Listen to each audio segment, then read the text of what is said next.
कामदं मोक्षदं चैव ओंकाराय नमो नमः।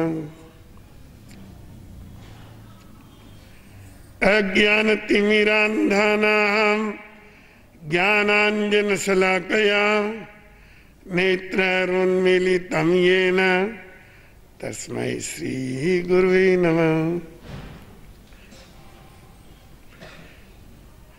नमो दुर्वाररागादि वैरिवार निवारणे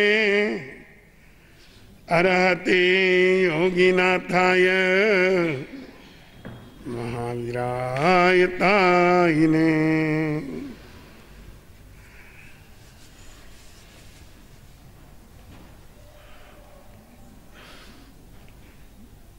प्रिय श्रोताजनों,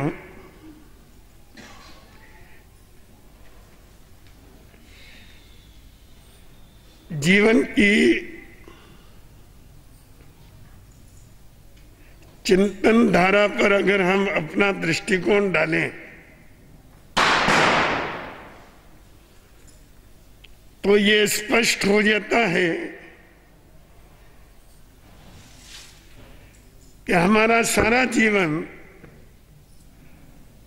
अपने दृष्टिकोण पर आधारित है। हमारा नजरिया क्या है, ये मुख्य बात है। जीवन जीने का नजरिया।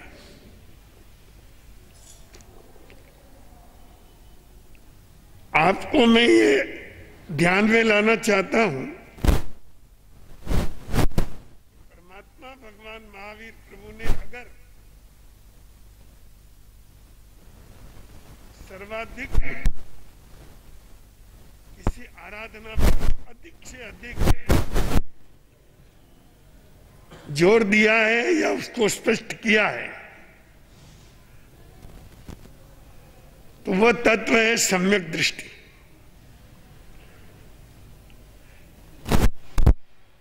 सम्यक दृष्टि पर परमात्मा का जितना चिंतन चला है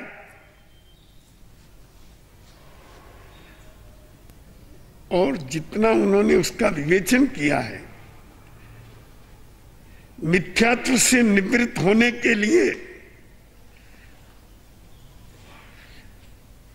जितने उन्होंने प्रयोग दिए हैं उतने प्रयोग और किसी साधना के लिए दिखाई नहीं देते।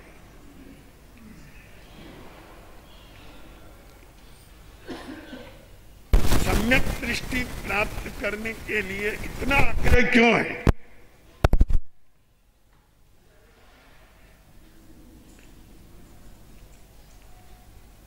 भव भ्रमण के मूल में हमारे सत्पुरुषों का दृढ़ निश्चय है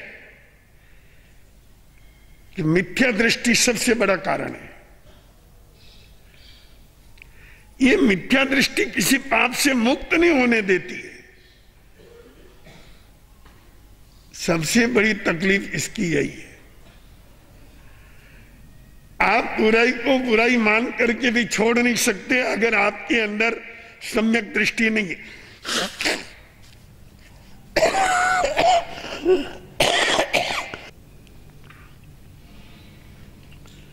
अपने आप में सारे पाप अगर किसी महापाप के आसपास घूमते हैं तो वह महापाप मिथ्यात्व है, क्योंकि उसमें अपनी चेतना पर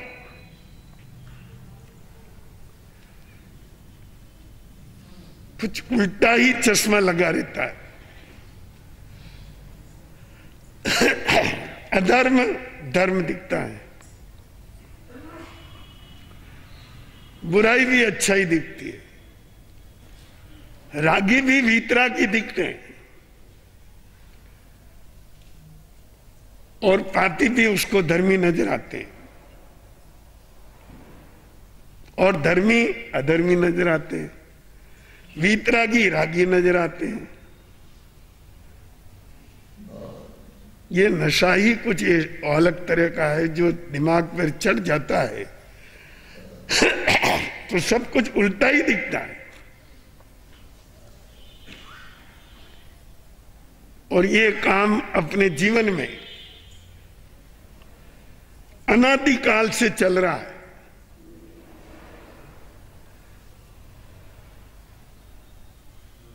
घानी पहुंचने का जो कपड़ा होता है ना,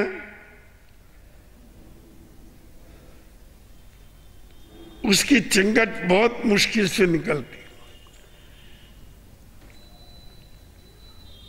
बार बार धोना पड़ता है, बार बार धोना पड़ता है, तो भी बड़ी मुश्किल से कुछ सफाई आती है। अपनी चेतना की भी यही बात है। अपने जीवन में हम बार बार मिथ्यात्व को धोएं, बार बार धोएं, ज्ञान के से उसका प्रक्षालन करें, सदगुरु की संगति से और स्वाध्याय से उसको सुधारने की कोशिश करें। बहुत मुश्किल से कहीं कृष्ण पक्षी चेतना शुक्ल पक्षी बनती है, मतलब अंधेरे से कुछ प्रकाश में आती है।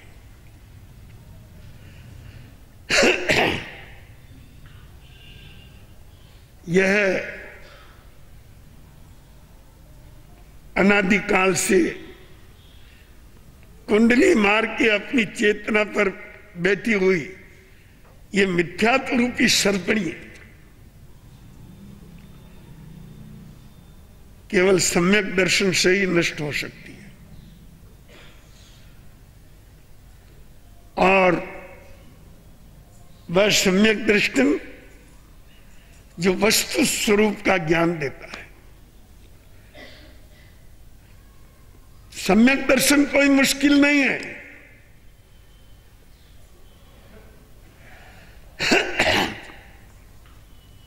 मिथ्यात्व मुश्किल है।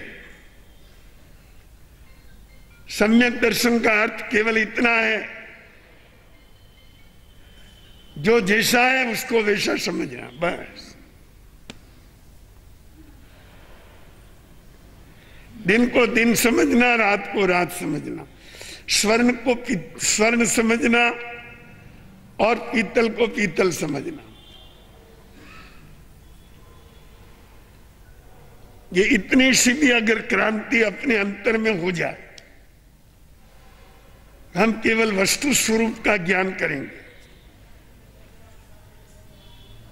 तो बहुत कुछ मिथ्यात्व समाप्त हो सकता है। और एक बार उजाले का दर्शन हो जाए फिर अंधेरा अच्छा नहीं लगता। फिर वह चेतना उजाले की खोज में आगे बढ़ती है। तो और आगे से आगे प्रकाश में अपने आप को स्थित करती हुई चली जाती है। इसीलिए भगवान महावीर प्रभु ने कहा, सम्मदिट्ठी सया जय।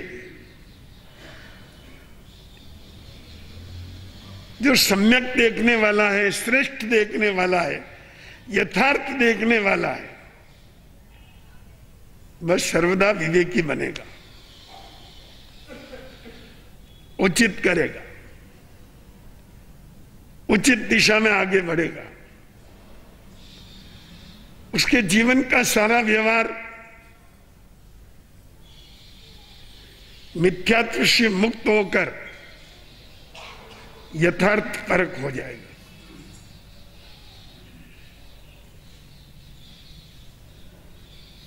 अनादिकाल से अपनी कुछ ऐसी बुद्धि हो गई है कि हम केवल नकारात्मक देखते हैं।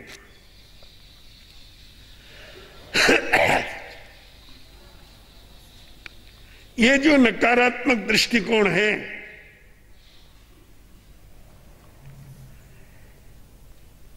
ये जीवन के लिए बहुत घातक है, निराशा पैदा करता है। उसमें नवसर्जन की उमंग समाप्त हो जाती है और व्यक्ति पुरुषार्थहीन भी हो जाता है। सत्पुरुषों ने अपने जीवन में संयम बाद में अपनाया, सम्यक तो पहले अपनाया, सम्यक दर्शन पहले अपनाया, यथार्थ दर्शन, वस्तु स्वरूप का यथार्थ ज्ञान।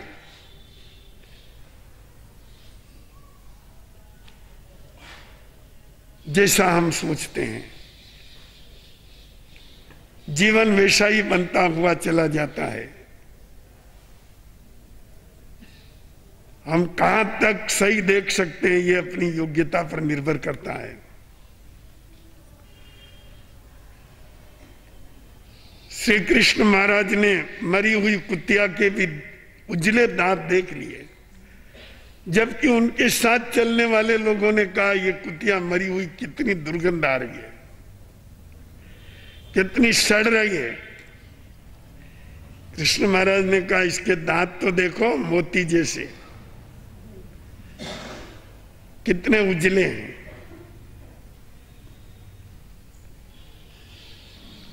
हजार बुराई में भी किसी अच्छाई पर नजर चले जाना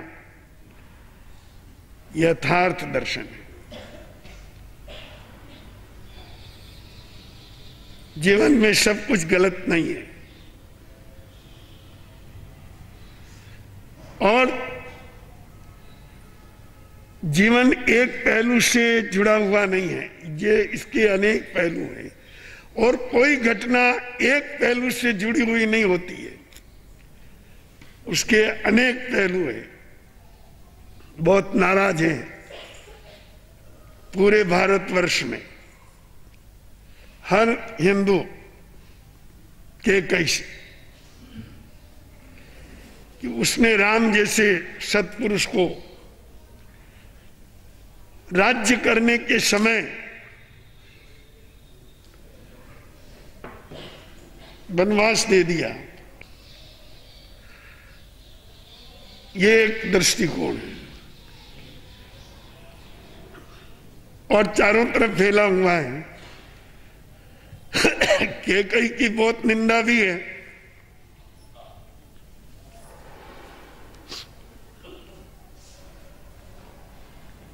पर ऐसा भी सोच सकते हैं कि उसके राम को वनवास देने के कारण चारों तरफ फैले हुए अत्याचारों का निराकरण हो गया।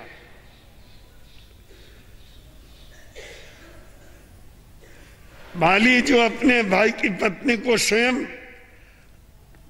अपहरण करके अपने वनवास में डाल दिया और राक्षसी वृत्ति करने रखने वाले अनेक व्यक्तियों के जो उपद्रव थे वे राम के वन में जाने पर एक एक करके समाप्त हो गए और अंत में राम राज्य की स्थापना हो गई।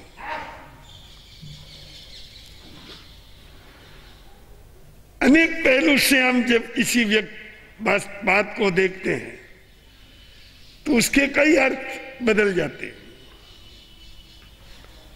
हम केवल एक धारणा लेकर के चलते हैं, उससे अपने दृष्टिकोण विकसित नहीं होते और हम वहीं तक अटक करके रह जाते हैं।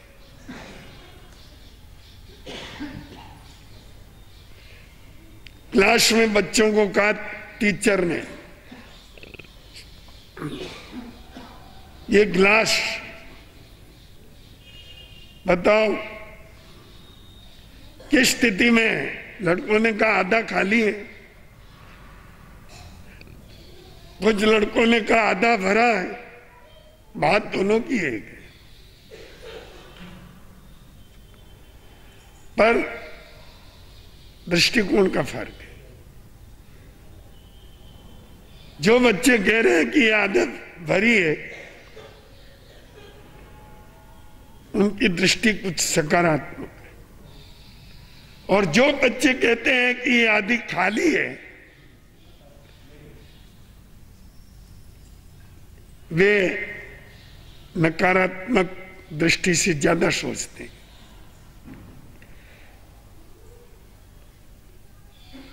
अपने जीवन का संचालन हम सकारात्मक दृष्टि के साथ करें और यथार्थ परख करें, सत्य को समझ कर करें। केवल आडंबर और दिखावा वहीं तक अटक करके न रह जाएं, ये मूर्खता है। कोई किस में अटक रहा है, कोई किस में अटक रहा है, कोई किस में अटक रहा है, कोई यंत्र मंत्र तंत्र पोंगागिरी में अटक रहा है।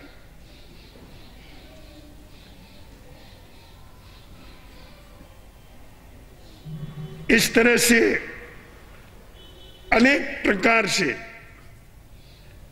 मानव भ्रमित हो रहा है। हमारे सत्पुरुषों का सिद्धांत, भ्रम से मुक्त होकर के जियो। जो यथार्थ है उसको स्वीकार करो, समझो, जानो। सारे दिन कांटे कांटे क्या देखते हो, कंकर ही कंकर क्या गिनते हो।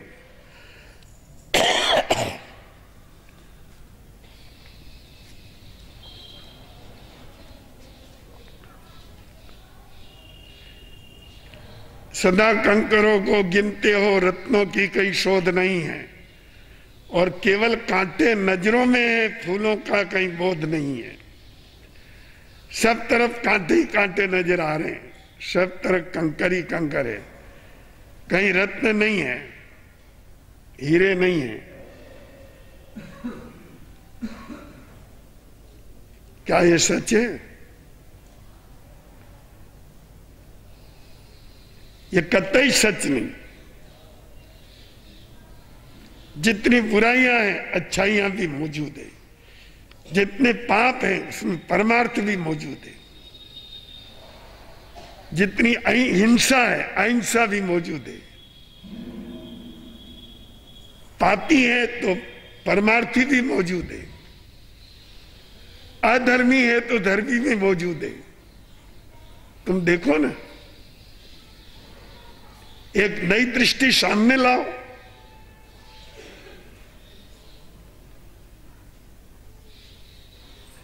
यह मत सोचो कि पूरा जमाना ही खराब हो गया, सब तरफ पाप अन्याय अत्याचार फैले हुए हैं, तो क्या करना? तुमको भी वही करना ना। नहीं, सब तरफ यही फैला हुआ है, तुम क्या करोगे? हाँ? सब तरफ दुराचार ही फैला हुआ है, भ्रष्टाचार ही फैला हुआ है, अधर्म और पाप ही फैला हुआ है, बेईमानी फैली हुई है, झूठ और चालाकियां ही काम कर रही है। कहीं सच्चाई, नैतिकता, परोपकार, सेवा, दया, करुणा, परमार्थ, ये तो कहीं है ही नहीं है। और ये कहीं नहीं है तो फिर तुम अकेले उसका आचरण करके क्या करोगे? तुम भी तो उधर ही जाओ।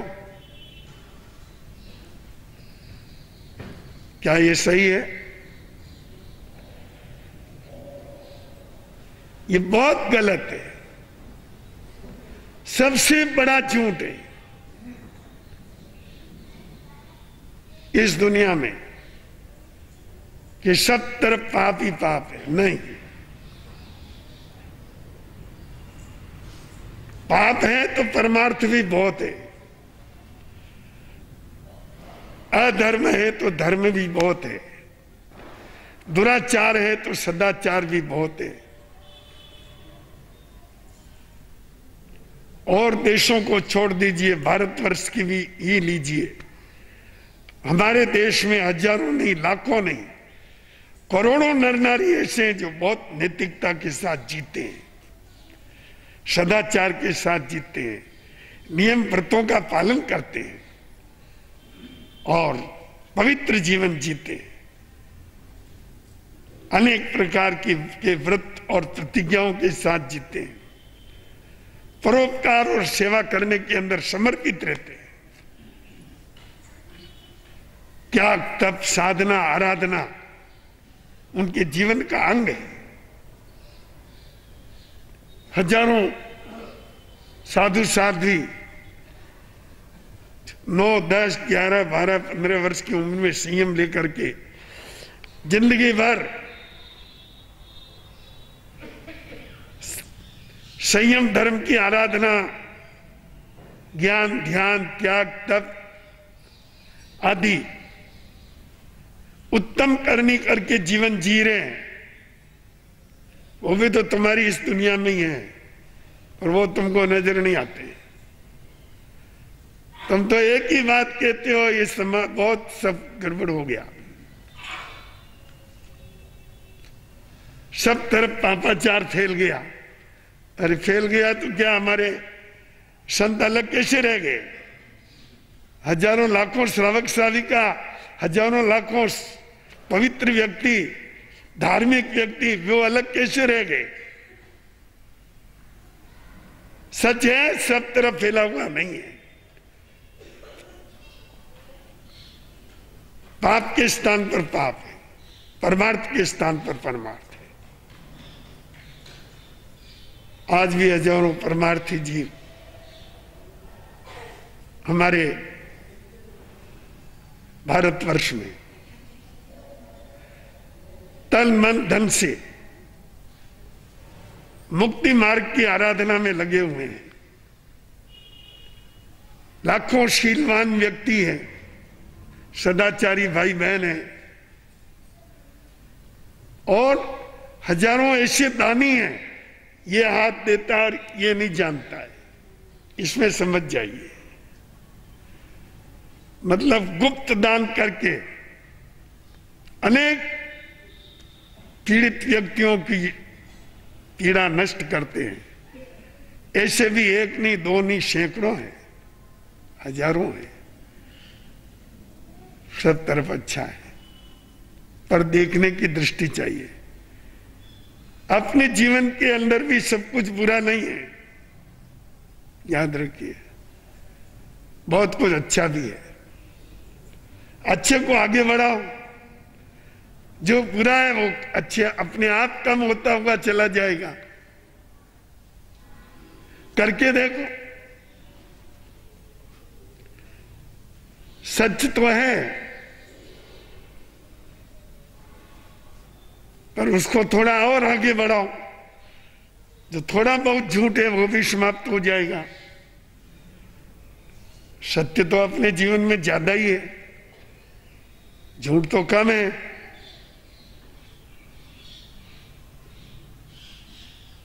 मालिक को मालिक कहते हैं, नौकर को नौकर कहते हैं, स्वर्ण को स्वर्ण कहते हैं, पीतल को पीतल कहते हैं, मां को मां कहते हैं, बहन को बहन कहते हैं, भाई को भाई कहते हैं, पड़ोसी को पड़ोसी कहते हैं। सब कुछ सत्य पर ही तो चल रहा है, कहीं कहीं बीच में झूठ आ जाता है।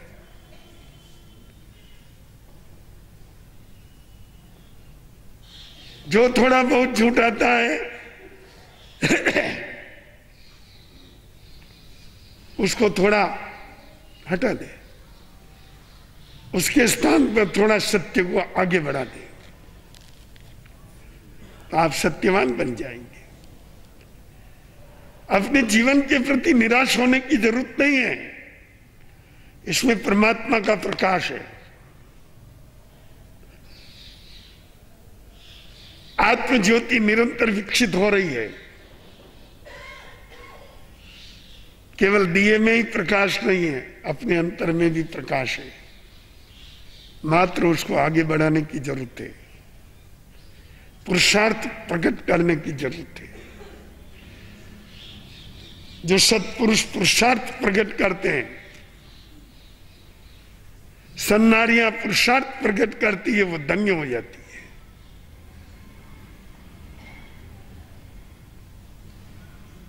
आज हमारे अनेक प्रांतों में, केवल उदयपुर और मेवाड़ में ही नहीं, बंबई में भी, बेंगलोर में भी, अहमदाबाद, सूरत में भी हजारों भाई बहन तेला तप की आराधना का शुभारंभ कर रहे हैं। अभी एक बहन ने, एक भाई ने तो एक साथ ही तेला पिचक लिया। एक मनोबल की बात।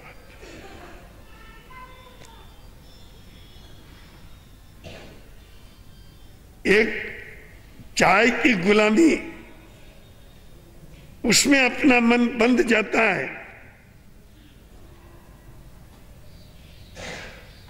तो तप करने से डर लगता है कि चाय नहीं मिलेगी। चाय तो वो भी पीते होंगे, पर तप करने वालों ने अपना आत्मबल ऐसा जागृत किया कि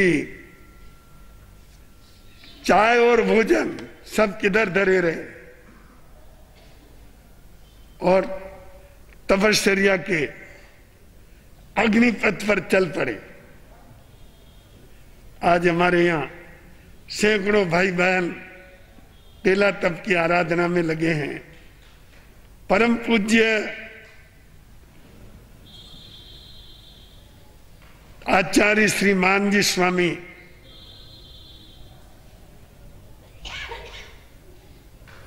देवगढ़ गांधी कुल में जिनका जन्म हुआ, सौभाग्य से मैं भी गांधी हूं, देवगढ़ का ही हूं मूल में। देवगढ़ से अकोला है और वही खानदान है। परम प्रतापी सत्पुरुष जिन्होंने इस मेवाड़ धरा पर जिन शासन की सेवा में स्वयं को समर्पित कर दिया, तपश्चर्या आराधना पूर्वक जिन्होंने सैकड़ों स्थानों पर बलिदान बंद कराए, हजारों जीवों को अभयदान दिया, उस जमाने के अनेक राजा महाराजाओं को प्रतिबोध देकर धर्म सन्मुख किया, दृढ़ आत्मबली, चमत्कार जिनके आगे पीछे दौड़ते थे। मुनि चमत्कार नहीं करते, पर चमत्कार उनके आगे पीछे दौड़ते हैं अपने आप ही। वो एक तेजस्विता होती है। तो इस अवसर पर हम तेला क्यों कराते हैं, तेले की आराधना क्यों की जाती है? संयोग देखिए, भांजी स्वामी का जन्म कार्तिक शुक्ला पंचमी का, उनकी दीक्षा कार्तिक शुक्ला पंचमी की, और उनका स्वर्गवास कार्तिक शुक्ला पंचमी का। जन्म तो अपने हाथ में नहीं, जब भी हो जाए मान्य करना पड़ता है।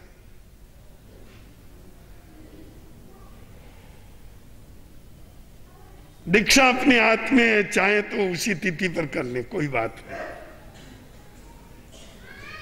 पर मृत्यु अपने हाथ में है क्या? ये प्रकृति का चमत्कार ही देखिए कि कार्तिक शुक्ला पंचमी को ही उनका स्वर्गवास हुआ नाथद्वारा में। तीनों एक ही तिथि के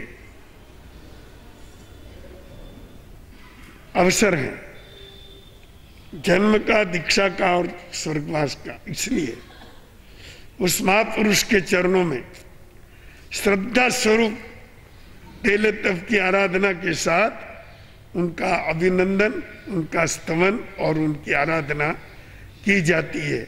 धन्य उन भाई बहनों को जिन्होंने इस क्षेत्र में अपना कदम बढ़ाया है। ये तेला आध्यात्मिक दृष्टि से तो निर्जरा का कारण है ही, पर विश्वास करिए, आपको आपके अशुभ कर्म नष्ट होने के कारण संकट और अनेक प्रकार की कठिनाइयां और जीवन के सारे विरोधाभास पुण्य की अभिवृद्धि के कारण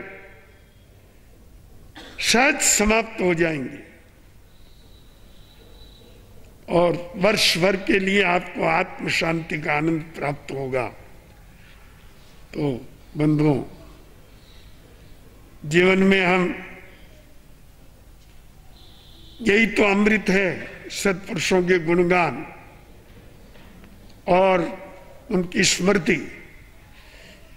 इसका अनुभव करके हम अपने जीवन के अंदर सम्यक प्रेरणा प्राप्त करके अपने इस छोटे से जीवन को धन्य बना सकते हैं। तो बंधुओं, अपनी दृष्टि को सकारात्मक बना करके सोत्साह जीवन के अंदर आगे से आगे बढ़ते हुए विकसित होते जाएं, तो अपना ये छोटा सा जीवन सार्थक हो जाएगा। आज के प्रवचन का यही सार है, आत्मसात करें, आनंद ही आनंद। एक साथ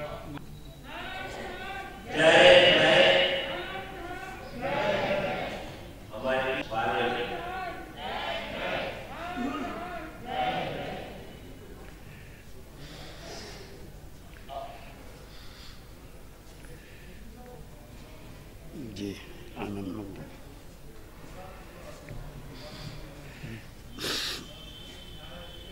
हमारे बीच में श्रीमान समूह सिंह साहब छोड़िया शिवसागर विजयनगर से बनाने में आपके स्वागत के लिए नरेंद्र जी गोखलिया और बादशाह साहब।